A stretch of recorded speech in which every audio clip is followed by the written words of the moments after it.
The ancient giants will rise again, and the final war of humanity will mirror the first. This is the conclusion of an ancient cycle, a prophecy whispered through the ages. The prophet Enoch left a chilling warning for the final generation. The mighty ones will return in the day of tribulation. But who are these mighty ones?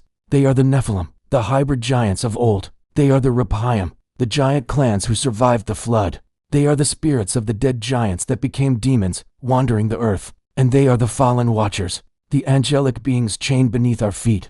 All four of these ancient forces reappear in prophecies about the end times. Their return is not merely symbolic, it is a literal, physical precursor to the final conflict that will decide the fate of humanity. In the book of Revelation, the Apostle John witnesses a terrifying event. He sees a key given to an angel, and the abyss, a bottomless pit, is opened. From this abyss, beings that look like smoke and locusts emerge, flooding the earth. This isn't just any prison. The abyss is the very same place where the fallen watchers were chained in the days of Enoch, for their crimes against humanity. This means that the exact same beings who initiated the corruption of the world, who fathered the Nephilim, are released in the end times. Their purpose? To prepare the world for a war unlike any other, a war between heaven and the armies of corruption that once ruled the ancient world. They are set loose to orchestrate the final rebellion. The prophet Isaiah makes a shocking statement that connects directly to this. In chapter 26, he declares, "The Rephaim will rise." The Rephaim were the post-flood giant clans. Names like Og, king of Bashan, come to mind. Their very name in Hebrew means the dead, the shades, or even the resurrected ones. Prophecy tells us they will awaken again, but this time, not as physical giants of flesh and blood, but as resurrected spirits, aligned against God in the last days.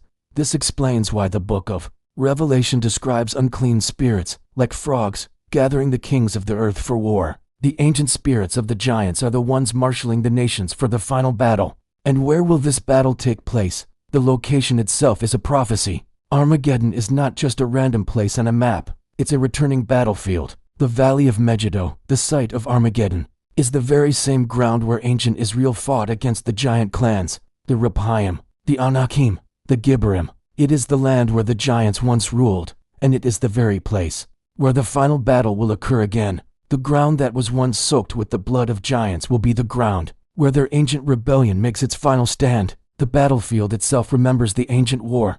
With this understanding, Jesus' most famous prophecy about the end times becomes crystal clear. As it was in the days of Noah, so shall it be again. Think about what defined the days of Noah. Angels descended from heaven and took human wives. Hybrid beings, the Nephilim, were created. The earth was filled with genetic corruption and unspeakable violence. Knowledge was twisted into dark arts and forbidden technology. Giants ruled over the nations of men. The final age is destined to repeat this exact pattern. We see fallen angels released from their prison. We hear prophecies of a return to genetic corruption. We see demonic forces manifesting openly.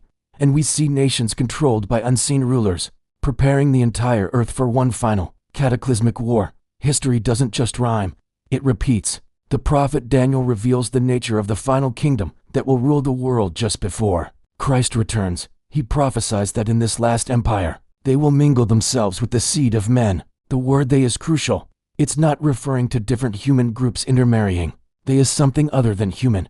This prophecy points to a hybrid kingdom, the backbone of the Antichrist's empire.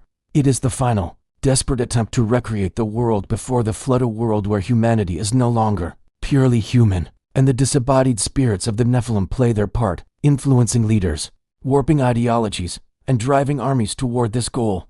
When the abyss is finally opened, the Watchers, who first created the Nephilim, are unleashed upon the earth. Revelation chapter 9 describes the beings that emerge. They have hybrid, monstrous bodies. They wear armor that seems like iron. They possess supernatural abilities and are given authority to torment mankind. These are not metaphors for modern armies or technologies. They are the original enemies of humanity, awakened for one last campaign. Their goal is to stand with the beast, the Antichrist, and to oppose the returning King of Kings. The final war will see heaven and the ancient giants collide for the last time. The story that began with the birth of the Nephilim continues with the influence of their demonic spirits, and it ends with the dramatic return of their creators, the Watchers, leading the armies of corruption. The final battle is not just human versus human. It is heaven versus the ancient rebellion that began before the flood and has simmered beneath the surface of history ever since. This part of the story completes the cycle, from the beginning to the end. But the final revelation of their ultimate fate is still ahead. Comment part 5 if you want the next chapter. The Nephilim after Armageddon. What happens to the fallen ones forever? Thanks for watching.